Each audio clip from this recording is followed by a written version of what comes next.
আমাদেরকে উজ্জীবিত করে দিল। এর জন্য আমরা সুদূর নদিয়া থেকে এসছি, যাতে করে মসজিদটা আবার নতুন করে বাবরি, আমাদের ঐতিহাসিক বাবরি মসজিদ যেন বাকি থাকে। আজকে দলদাস হয়ে যে সমস্ত নেতা নেত্রীগুলা রয়েছে, তাদের মুখে একটি ঝামা ঘষতে এসছি যে মমতা ব্যানার্জি এটাও জেনে নেক যে বাবরি মসজিদের জন্য আজকে হুমায়ুন কবিরকে সাসপেন্ড হতে হলো।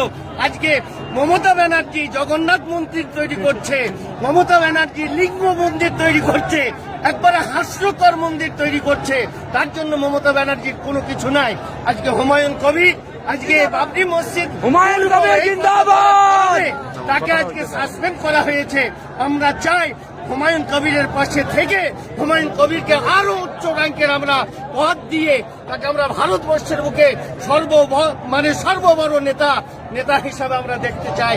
আজকে বাবরি মসজিদ আল্লাহর ঘর। আল্লাহ কালামুল্লাহর ভাষায় বলেছেন, ওয়ান্নাল মাসাজিদা লিল্লাহি ফালা তাদউ মাআল্লাহি ইলাহান আখার। মসজিদ আল্লাহর জন্যই বানানো হয়, আর সেখানে ইবাদত করাই হয়, সেখানে অন্য কোনো কিছু হয় না।